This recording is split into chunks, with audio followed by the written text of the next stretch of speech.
కూటమి ప్రభుత్వం దూకుడు మీద ఉంది. కీలక నిర్ణయాలు తీసుకుంటూ ముందుకు సాగుతోంది. ముఖ్యంగా ఉద్యోగాల కల్పనపై దృష్టి పెట్టింది. పెద్ద ఎత్తున పరిశ్రమలు స్థాపించడం ద్వారా ఉపాధి అవకాశాలు మెరుగుపరచాలని భావిస్తోంది. అదే సమయంలో ప్రభుత్వ ఉద్యోగాల భర్తీకి కూడా చర్యలు తీసుకుంటోంది.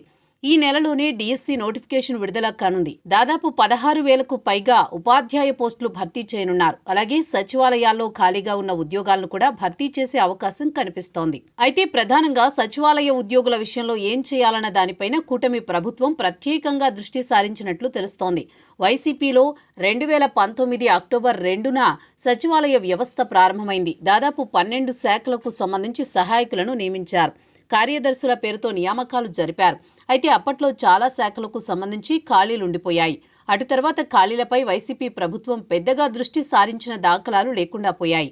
అందుకే ఇప్పుడు ఆ ఖాళీలను భర్తీ చేసేందుకు కూటమి ప్రభుత్వం నిర్ణయం తీసుకున్నట్టు సమాచారం. వాస్తవానికి కూటమి అధికారంలోకి వచ్చిన వెంటనే సచివాలయ వ్యవస్థ రద్దు చేస్తారని అంతా భావించారు. అందుకు తగ్గట్టుగానే ఆ మధ్యన ప్రభుత్వం ఓ సర్వే చేపట్టింది. 3 క్లస్టర్లుగా సచివాలయ ఉద్యోగులను విభజించి కొన్ని చోట్ల తక్కువ మంది, మరికొన్ని చోట్ల ఎక్కువ మంది ఉన్నట్టు గుర్తించింది. అందుకే సర్దుబాటు చేయాలని ఓ నిర్ణయానికి వచ్చింది. అలాగే మిగులు సిబ్బంది ఉంటే ఇతర శాఖల్లో సర్దుబాటు చేసేందుకు కూడా సిద్ధపడింది. కానీ ఎందుకో ఈ ప్రక్రియకు బ్రేక్ పడింది. అయితే ప్రభుత్వం వాట్సాప్ గవర్నెన్స్ సేవలు అందుబాటులోకి తెచ్చిన తరుణంలో సచివాలయ ఉద్యోగులు వేరే శాఖకు సర్దుబాటు ఉంటుందని ప్రచారం జరిగింది. అయితే తాజాగా కూటమి ప్రభుత్వం ఖాళీల భర్తీపై దృష్టి పెట్టడంతో సర్దుబాటు అనేది ఉండదని తెలుస్తోంది. సచివాలయ ఉద్యోగులకు సంబంధించి చాలా మంది విద్యార్థికులు ఉన్నారు. డిగ్రీ అర్హతతో సచివాలయ ఉద్యోగాల ఎంపిక ప్రక్రియ జరిగింది. కానీ బీటెక్, ఎంటెక్, ఎంఎస్సీ చేసిన వారు సైతం ఈ ఉద్యోగాలకు పోటీ పడ్డారు.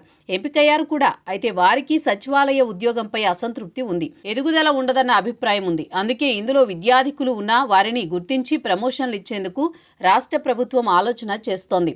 ఇంజనీరింగ్ సహాయకులుగా ఉన్న వారిని ఆర్ఎండ్బి, ఇరిగేషన్, పంచాయతీరాజ్ శాఖ సహాయ ఇంజనీర్లుగా ప్రమోషన్ ఇచ్చేందుకు కూడా ఆలోచిస్తోంది.